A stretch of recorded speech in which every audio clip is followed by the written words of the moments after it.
take this in. So since everything is vibration, it's wonderful to have a little gong or a glass bowl or something that you like. And just sensing as that vibration continues, softer, softer, softer, it's still going. So any music we play is out there in the ether somewhere, still going.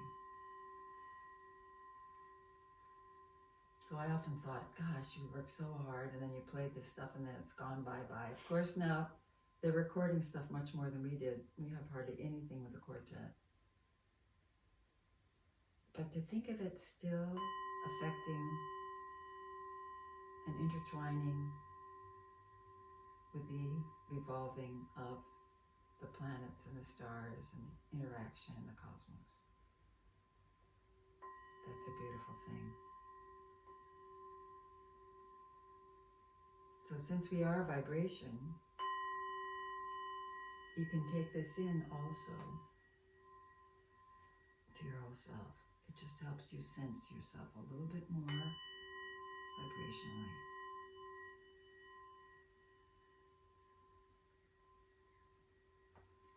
So as we're sensing ourselves, what I call resting, receiving, and appreciating, you use just a little bit of thought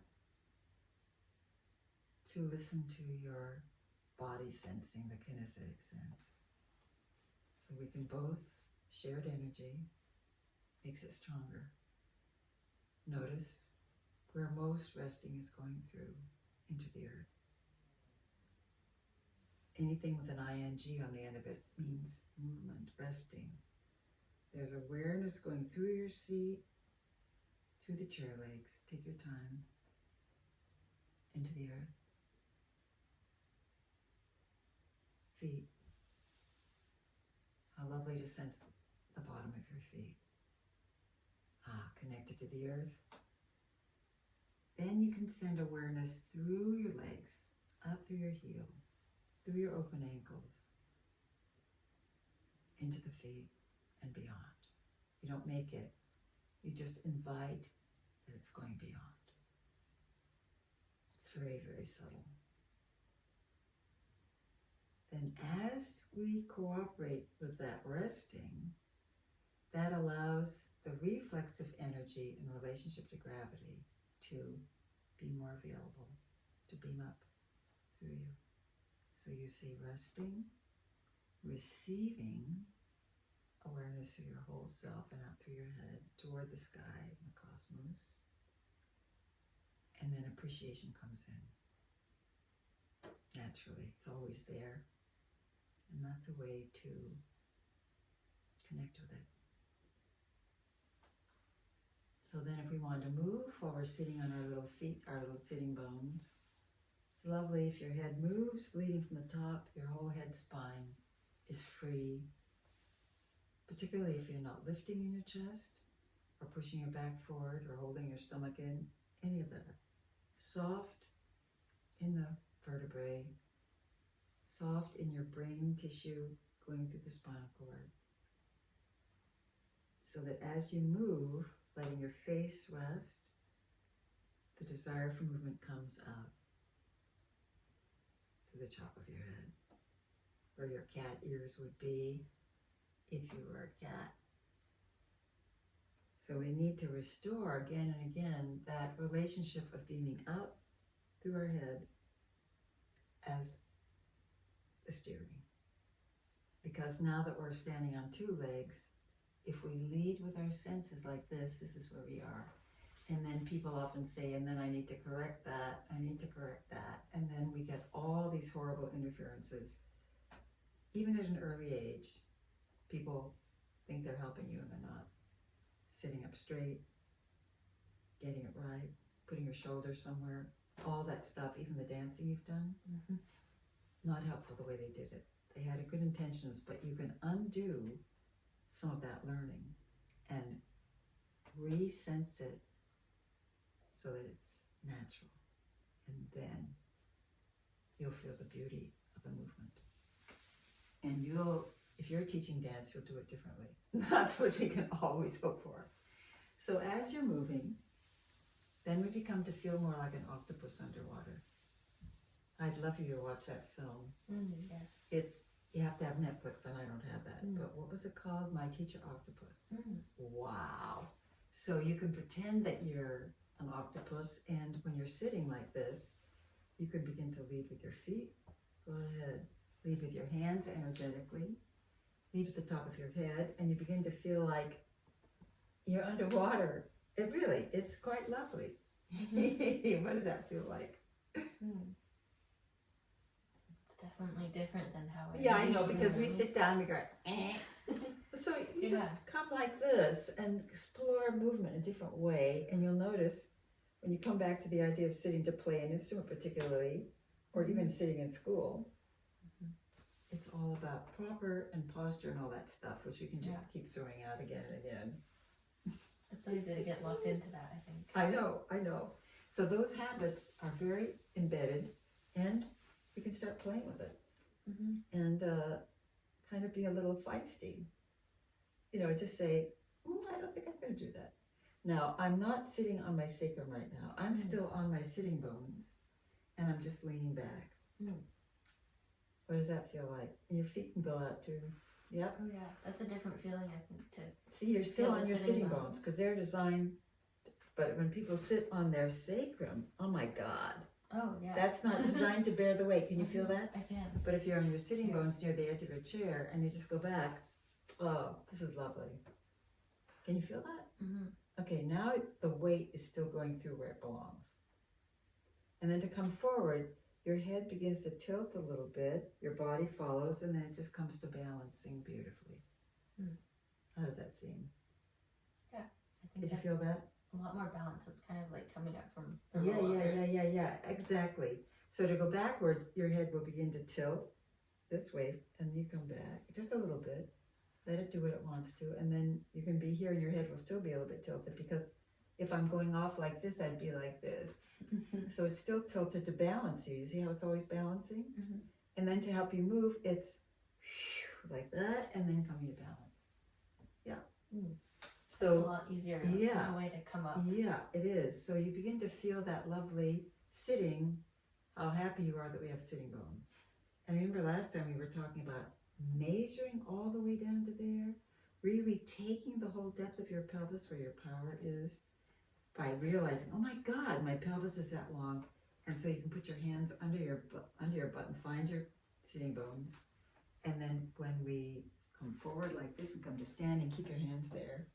That's your whole torso. It's huge. And because when we stand, you cover it over and you think, some people would put their hands on the top of their hips and they say, that's where my leg is. This is what I want to show you. I want to be sure you get it. I'm going to see if you can see that. I was working with a dancer once, a number of years ago. Can you see me? Yes. The whole of me? Okay, so she would walk like this. Oh, wow. And I said, really? Where do you think your leg is? And she said, oh, well, it goes all the way up to here. It's supposed to look very long. Yeah. And so she was walking like this. Oh, wow. And I said, actually, your hip joints are right here. And when you walk and you're just moving into the front foot and letting the back leg go, this all releases beautifully. And then you're just moving like that octopus. But she was practiced for years walking like this. Yeah. So go ahead and walk like that. I'm not saying you needed to. Now know that you have those beautiful joints and walk differently. Yes. Can you imagine then practicing that, thinking you're being the good ballet person? Yeah. And my God, it was interesting for me. I had no idea that she would have been taught that by whoever taught her that. They wanted that look. She took that into her everyday life. Yeah, she just wanted to look like she had long legs. But so when people come to standing, you see, they don't know. They've lost their pelvis, that joint, the awareness of the length here, because you just see it all as a So this is the kind of play that we can do. Now when you sit, you just enjoy folding and then release your legs and So we were working on folding and unfolding last time. Mhm. So we can just come forward. You don't have to push in your back. The psoas muscle helps you do that. No pushing at all, and you spring back. And then to stand forward, phew, there you go. And then you're resting on your feet. So you're adding a little bit of something. Yes, I felt that. Did you feel that? Yeah. So now let that go, knees forward, head forward, butt back as you go down to sit. Now, when you just do that and come to standing easily, you don't need to add anything. What did that seem like? A little bit different? Yeah. Did you notice what you added? I think it was a little bit of...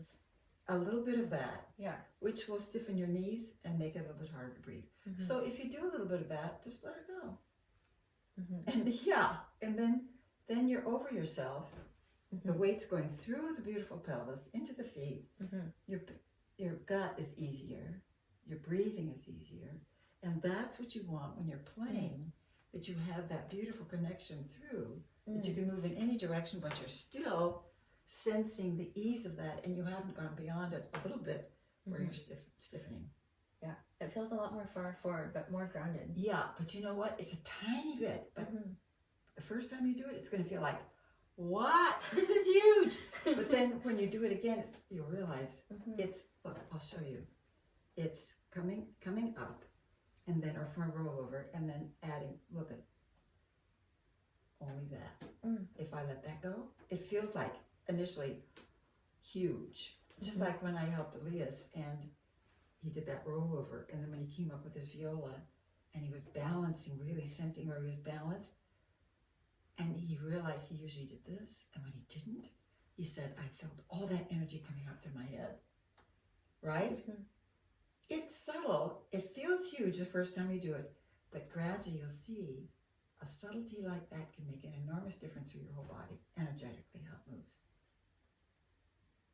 So I like to have people practice what I call a pure rollover and a pure folding and unfolding. And then you can mix them any way you want to. So the rollover is so beautiful because our spine has a beautiful curve. You can feel it on your neck. Inner curve. Just get to the middle more here where the weight-bearing part is. Inner curve, and then outer curve in the upper part of your back. Inner curve in the middle, and if you find your belly button and just go to the sides and send energy through between your fingers like the chi. There's where the inner curve is, and I just released mine a little and my voice changed. And then that inner curve, the depth of your spine is forward. The weight-bearing part is forward. And the back part that you can articulate is where the vertebrae are, where where we can look in the skeleton, where the nerves come out. But this to know, way down there, okay, that's the middle. And then it moves out gently into the sacrum and a little tail. We mapped that last time. And the sacrum distributes the weight into the pelvis.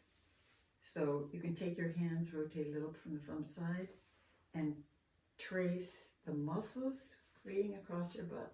Be sure you're low enough. They release and point towards your knees. Yep. So that beautiful release is different than when you were doing your ballet. So go ahead and do your ballet. Yep. You see how you lifted?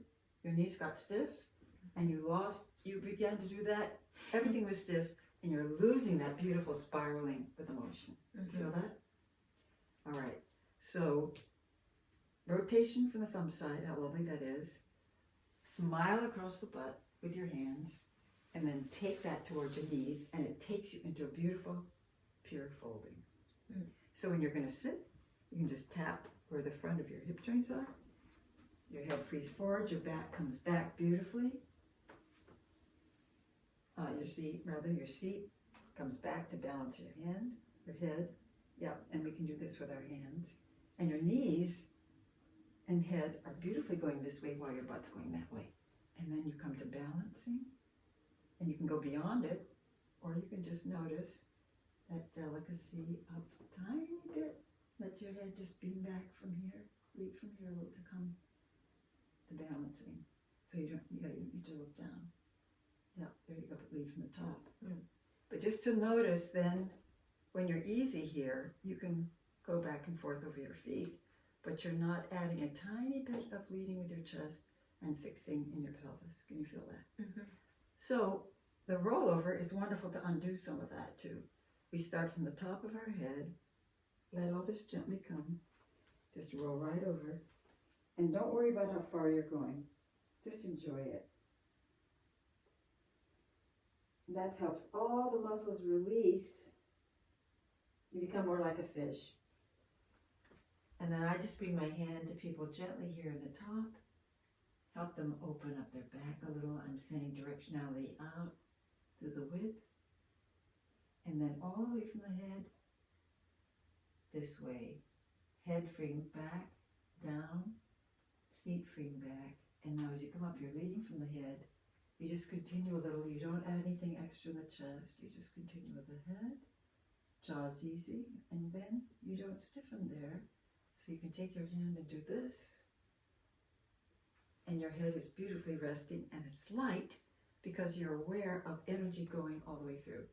So now just sit for a moment. I'll do what I also do with students in class. So there you are. I have them work in pairs.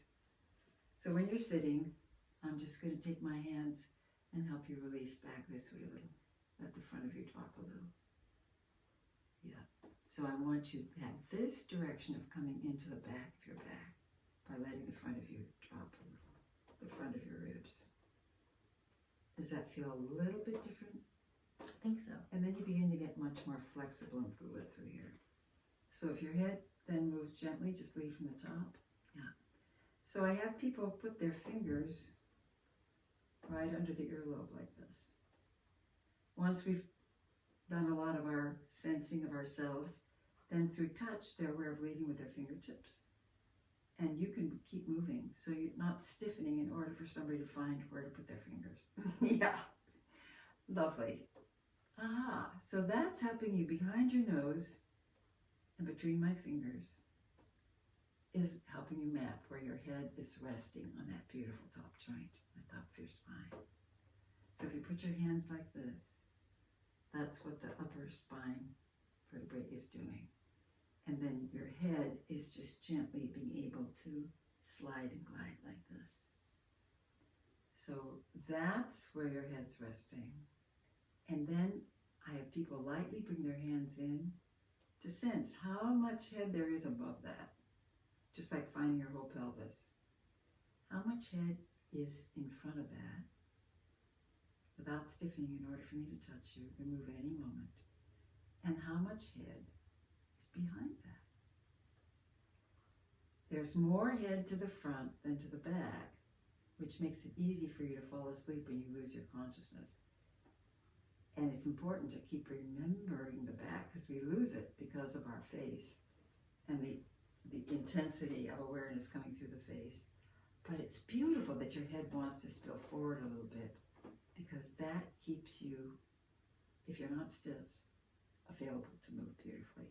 So if you want to look up, find the top of your head, your whole head moves beautifully over your spine. You can move much further back. Go ahead and tilt back, back, back, back, back, back, back, back, back. And then from here, and then do a rollover. Go ahead. Go for it. Let your arms go. That's it. Nice. So gradually this begins to open up. Begin to let gradually more and more ease comes in through the muscles and the back. And you begin releasing through here. Now as you come up, you can come quite quickly. Just let this continue and then you do it forward. What does that seem like? I think finding the place where it's not kind of held in either direction. Yeah, exactly. Then you're available, like the French teacher we had, Mary's. Let's see, what did she send me? Marie-Françoise de Folle. She would always stand like this in class. She would come over from France to teach us, she'd say. She'd be standing on one foot, and then she'd be standing on the other foot.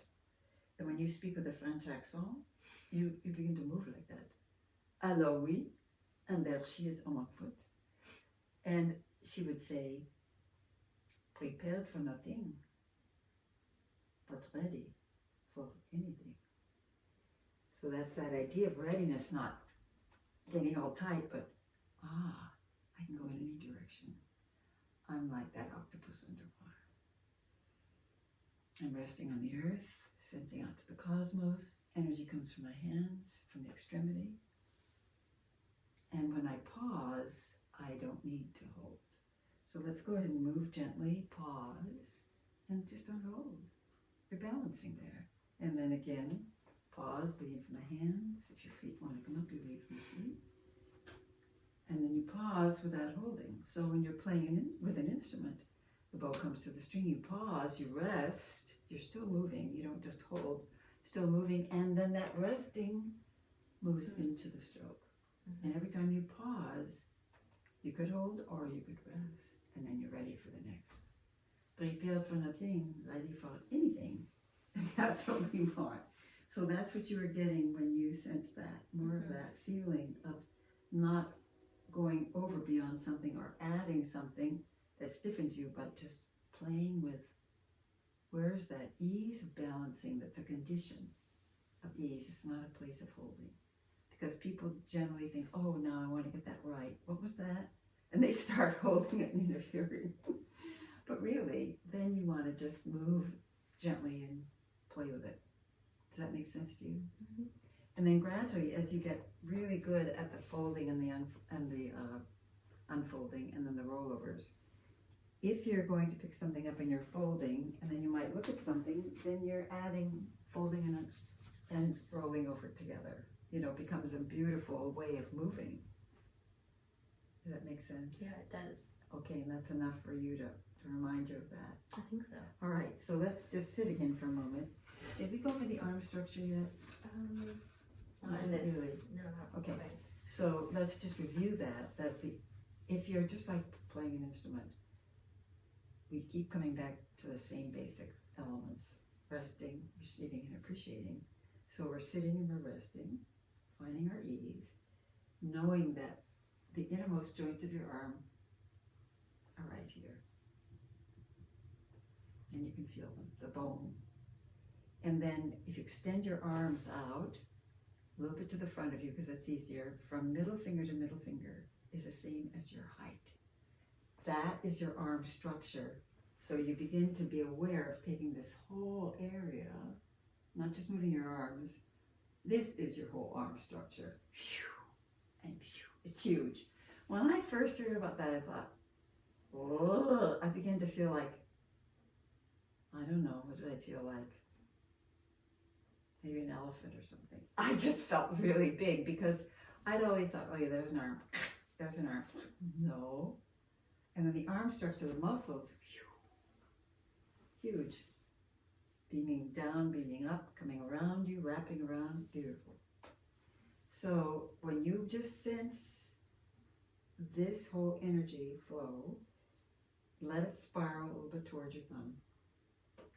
We're designed to be rounded a little bit to the front, and people might be here because of where their head and spine are, and then they start to fix themselves, and then they're really uncomfortable.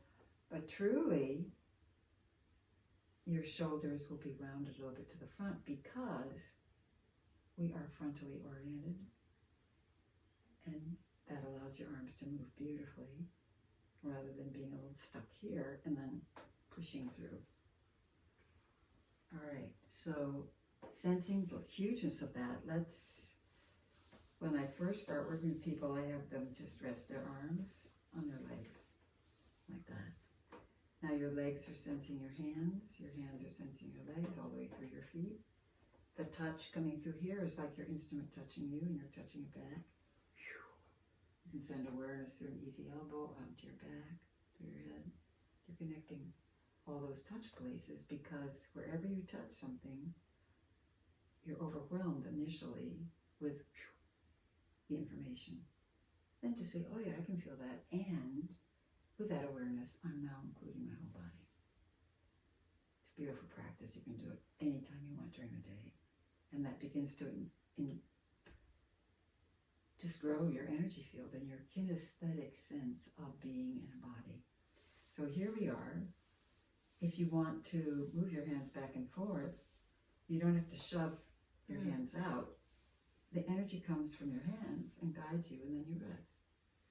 And you're to know that you aren't tightening your neck to do that, because Alexander found that's what we tend to do, tighten our neck as preparation for anything. You're easy. With that ease, there go your hands. You pause.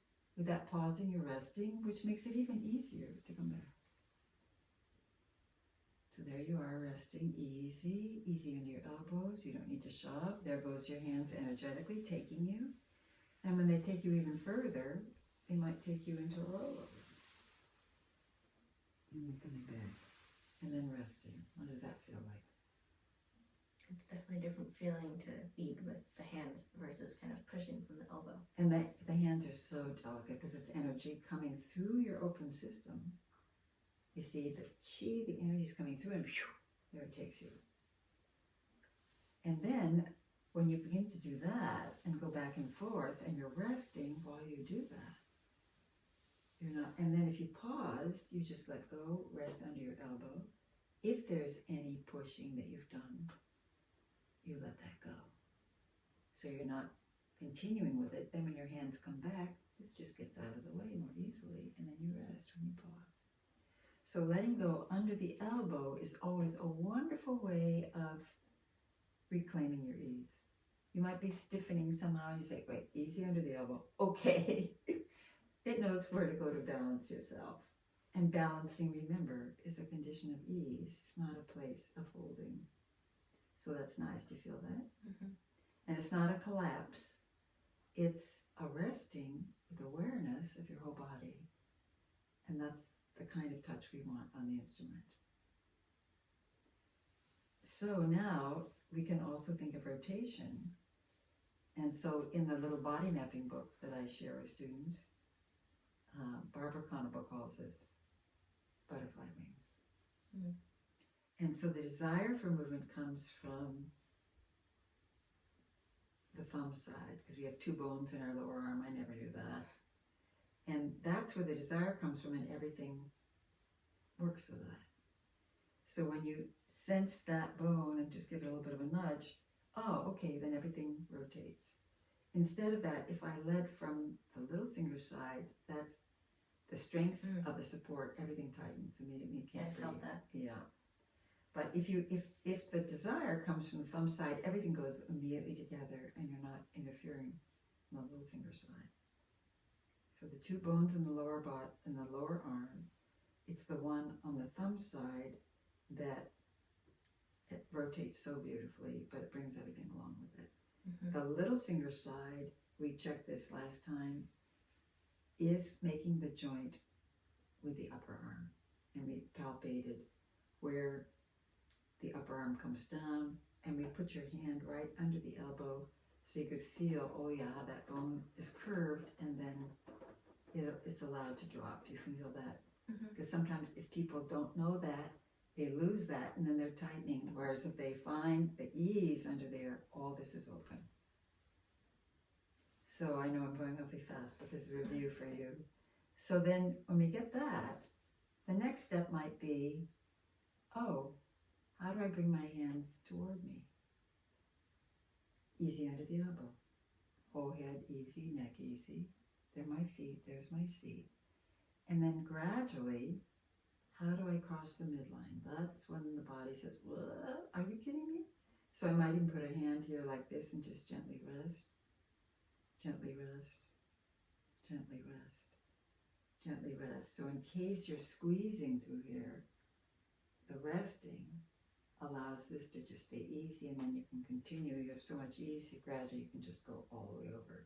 And then just release, and you come on back. Feel that? Mm-hmm. So what I could have started with, when we rotate like this is often where I do start. In the very first class, the idea of we're jointed. And so every single motion we do has free rides because of gravity.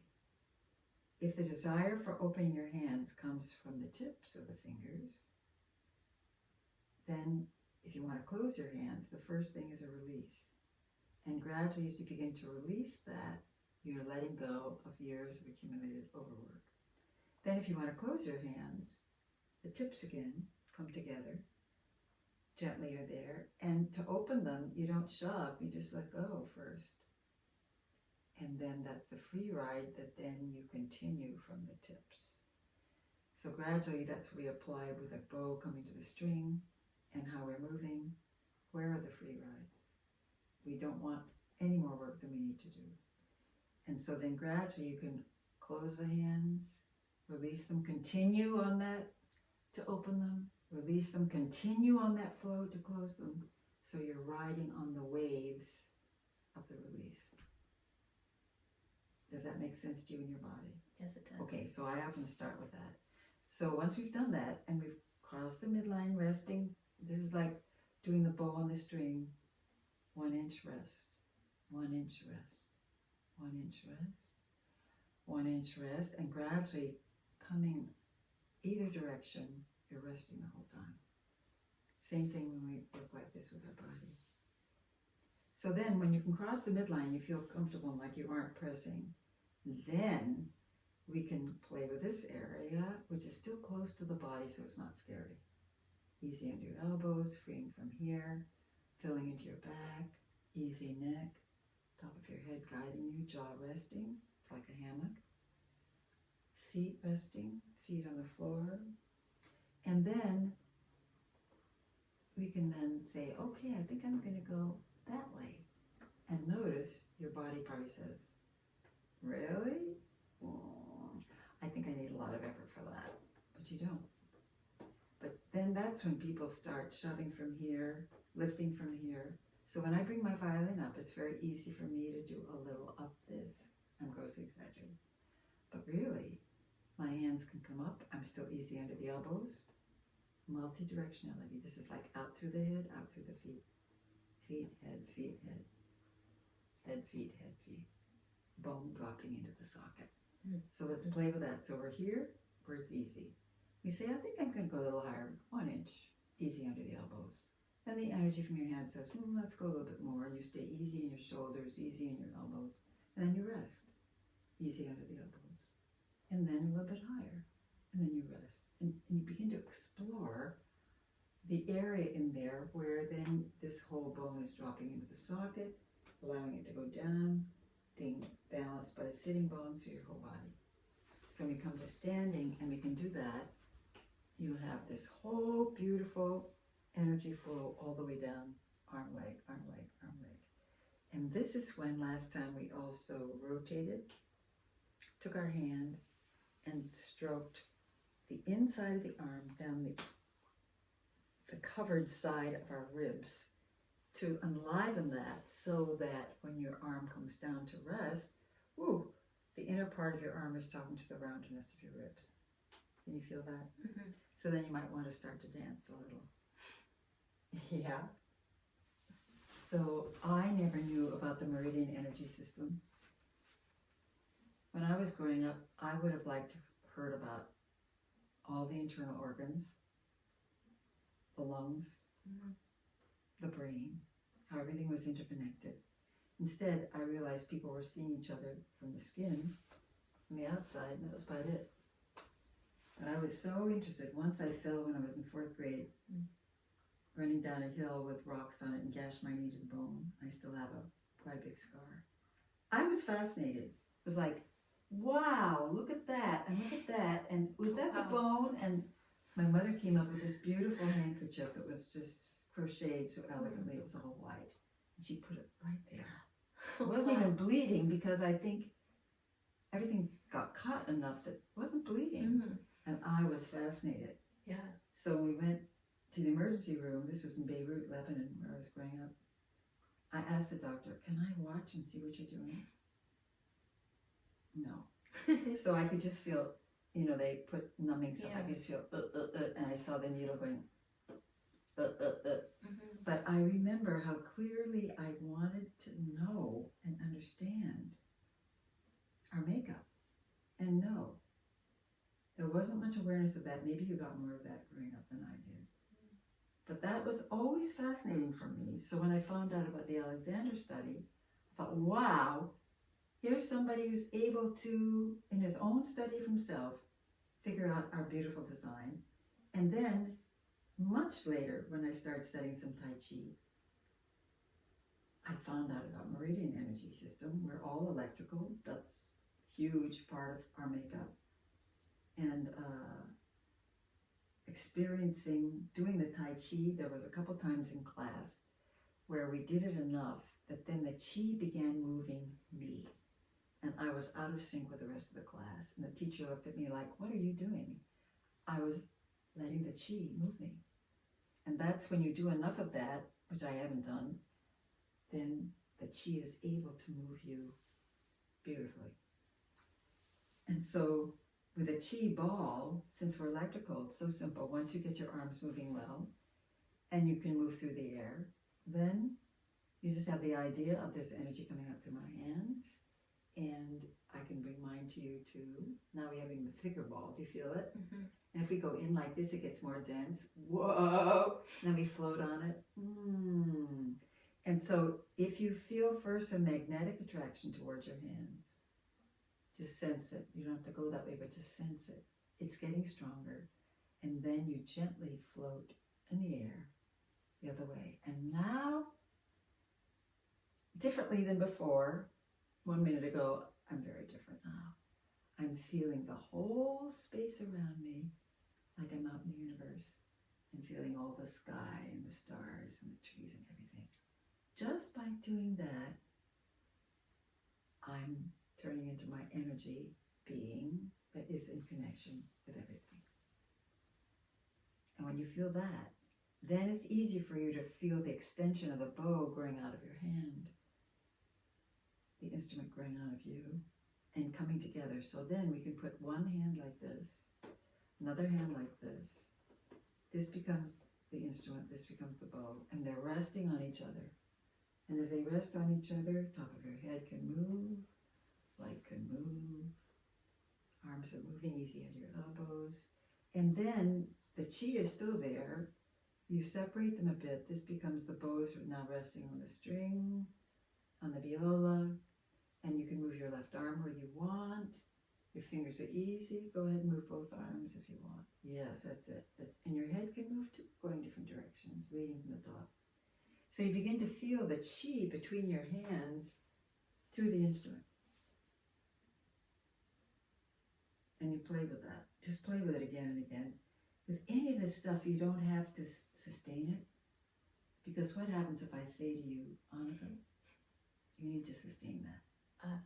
More tension. Yes. Exactly. Oh, okay. Yeah. To give yourself permission to just forget about it.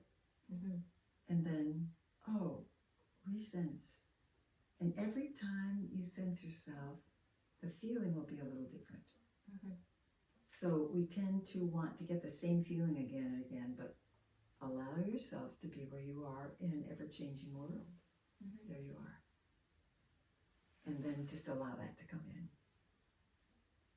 And then you're more like the trees, you're more like the flowers, you're more like the bees and the butterflies.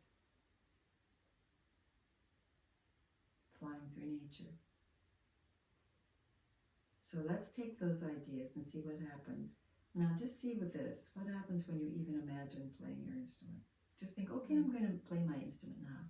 What do you feel happening inside of you already in preparation?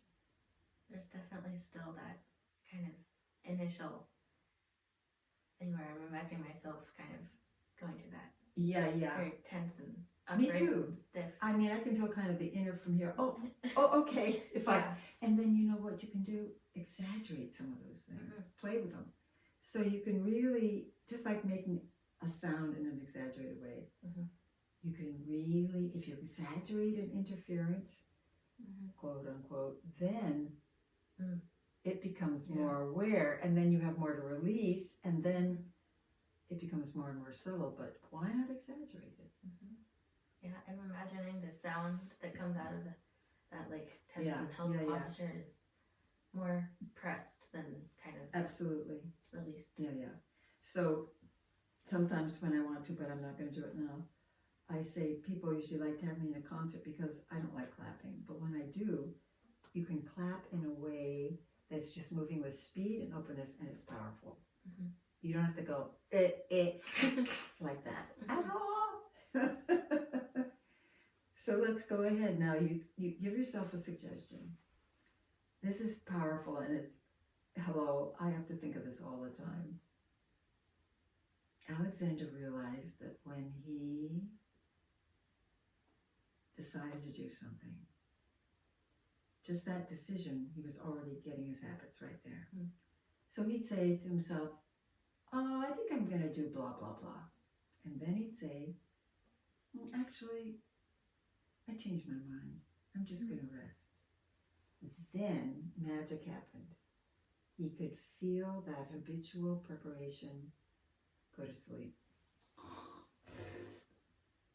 The habits are falling asleep. Oh no, Annika's not going to do blah, blah, blah. He'd feel his habits of preparation go bye-bye. Then he could recognize them. Wow, those were aha moments. Mhm. Okay, so then he said, I think he used the word stop, but most of us rather say pause. Because if I say stop to somebody, they go, urch. But you can decide to do something and then say, I think I'm going to pause. Without holding, without sensing, without tensing. You're sensing, but you don't need to tense. Invite that in. Then you have choice. Before that, you're stuck in habit.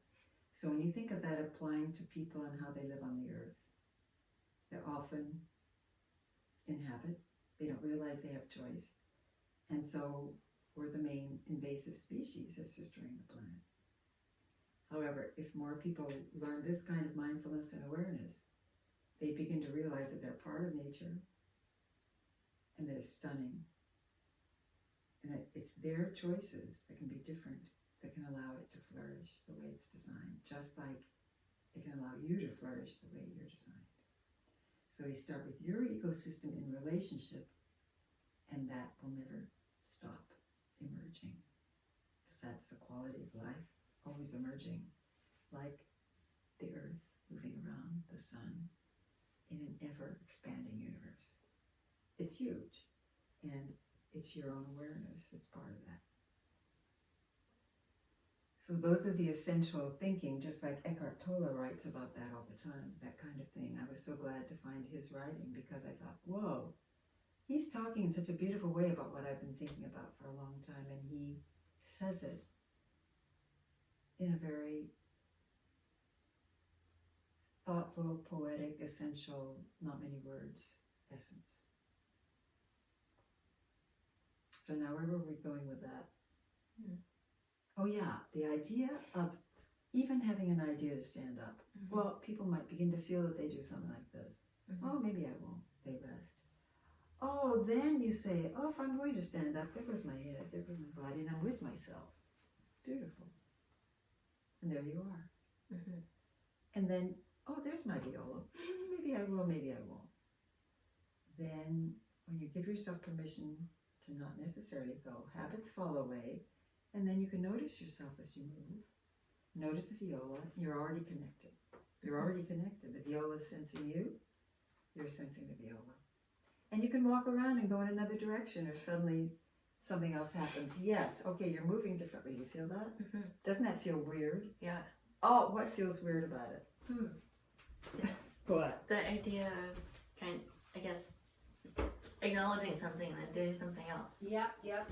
Feels somewhat counterintuitive. Yep, that you have choice. You don't have to just get it right as quickly as possible. Mm-hmm. You see, this is totally transforming education as we know it. Mm-hmm. And transforming how people live on the planet and what they've been taught unwittingly since they were kids. Mm-hmm. All right, lovely. And so then you might waltz around a bit. You might decide to do something, and gradually you might be drawn to that, and you're sensing yourself. Mm-hmm. So then you're going to get to go way down to the floor to sense yourself.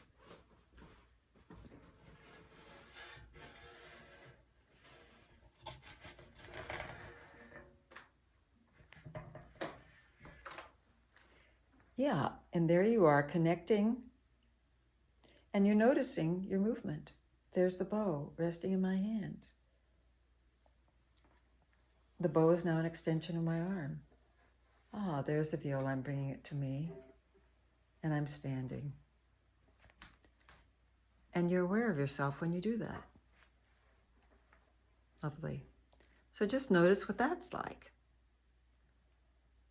And sense the instrument touching you and find your whole body gently.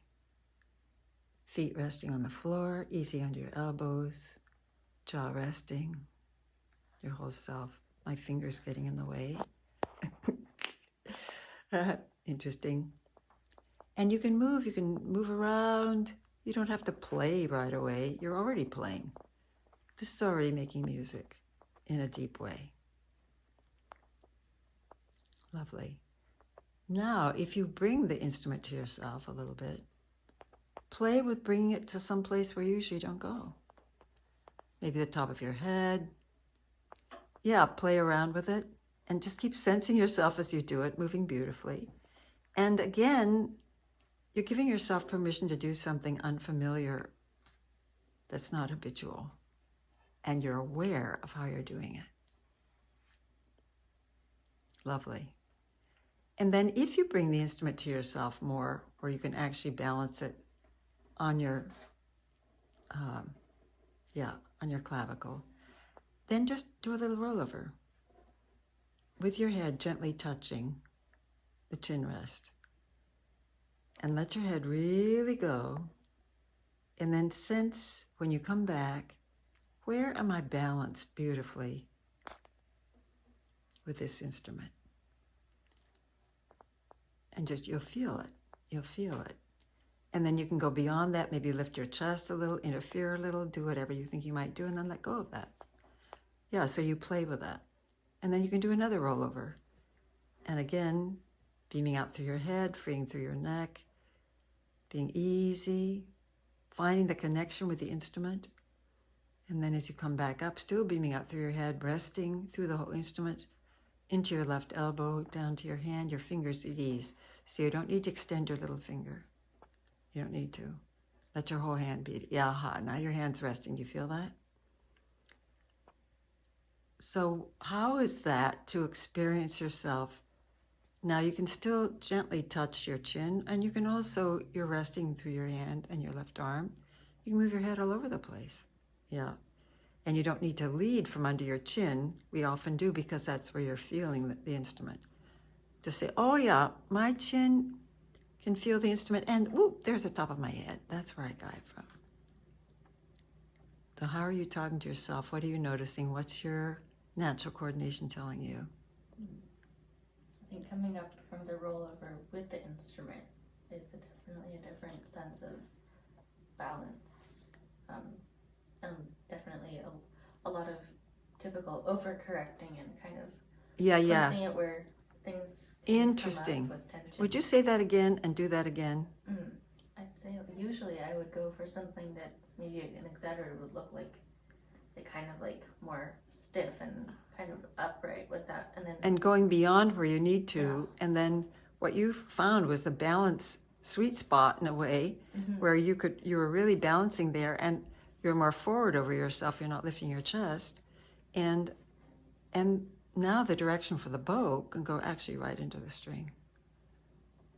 And if you want to raise your left arm higher, you can, with the freedom in your joints, without necessarily taking your whole torso and doing something with it. Yeah, and then there goes your rotation, which we didn't really take time to do by itself, did we? Not so much. Uh-oh. That's all right. There's always more concepts later as well. But that rotation is so important.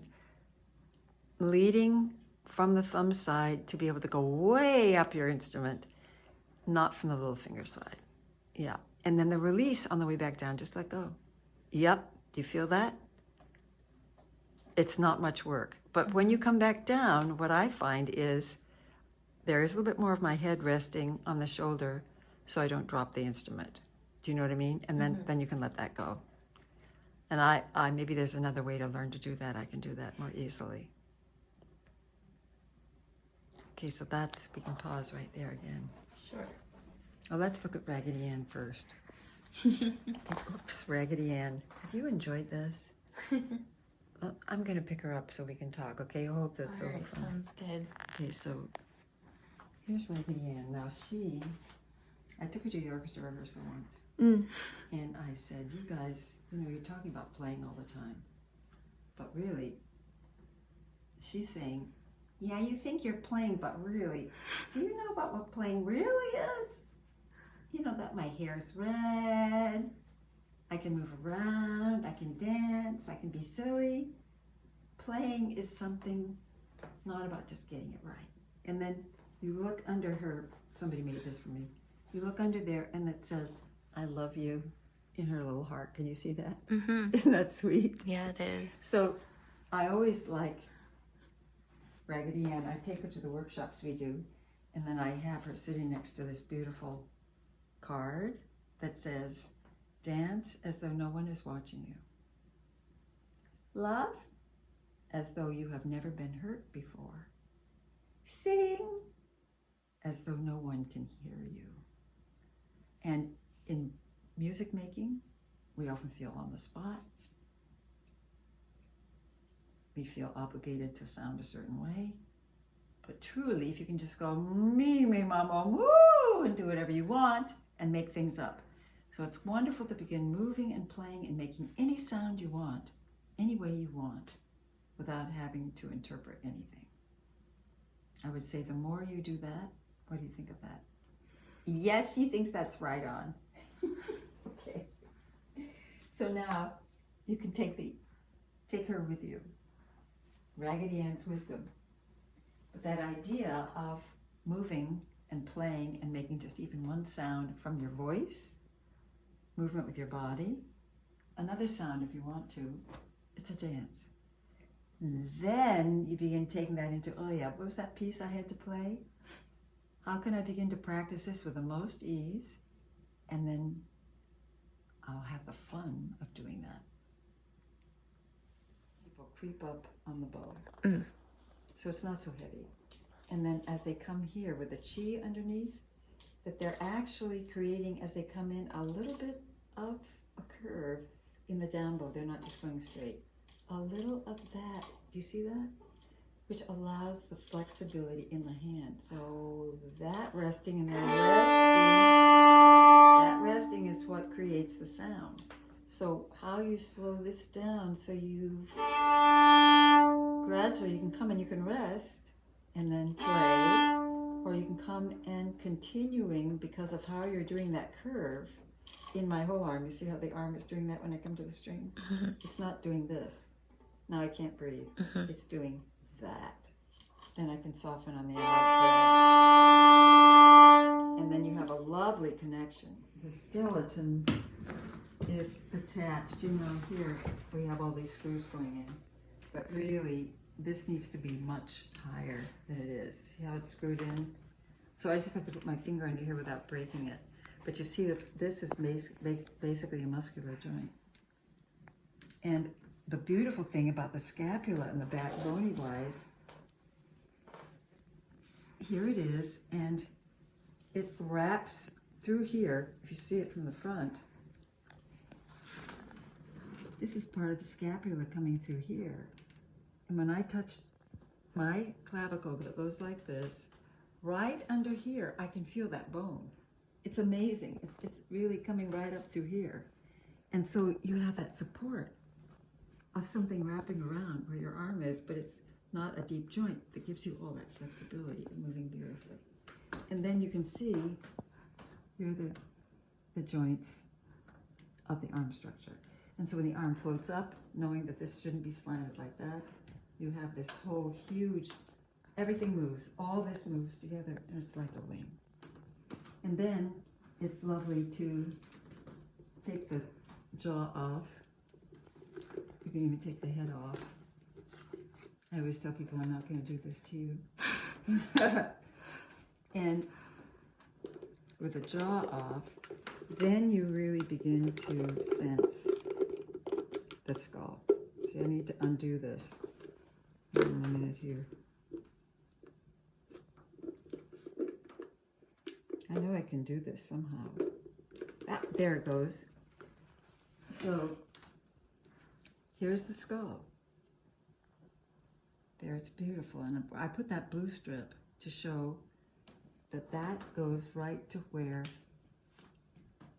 the inside, see these little scoop-de-doops there? That's what's resting on the upper vertebrae. They're going forward of the hole where the brain comes into the spine. And so that gives you more head to the front than the back. And that's why it easily tilts like that. But if you're leading with your face or your jaw, you interfere with that beautiful balance. But that's your design. So it's okay to fall asleep and go doink, because then you'll feel it.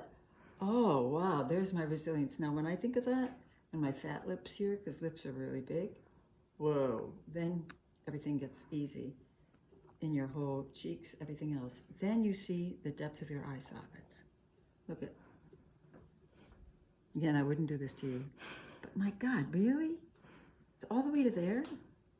And then anything you're seeing is coming to you through space, entering into soft eyes, going through into the brain, and perceived back in through here. So the act of seeing is a receiving. You don't need to do this, but if you do it, you can change it. Receive it. Send awareness through your head and through your whole body. So seeing becomes a circle, a beautiful circle.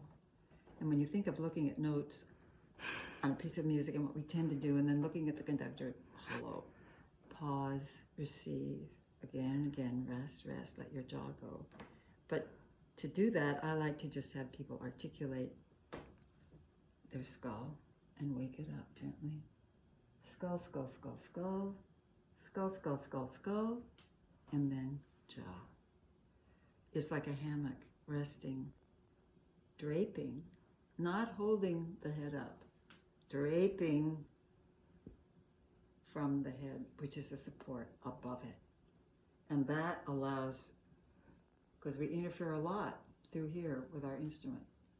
So if you can continually release that, that can help you begin to find out more of a way to be and how you want your chin rest and that kind of thing, to undo some of that. So when the jaw comes in,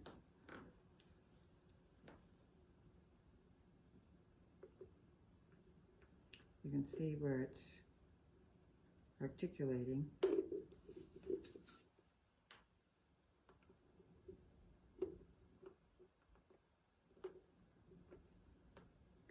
And then, wait, something about this doesn't look right. What am I doing? Oh, there it is. No, here it is. I'm not going to do that. I'm just going to hold it.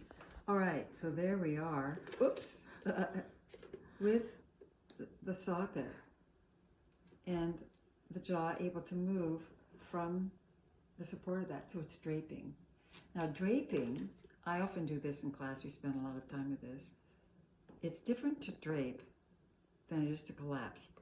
Now I'm collapsing, it says I have a jaw with that. Or you can hold it, or you can let it release.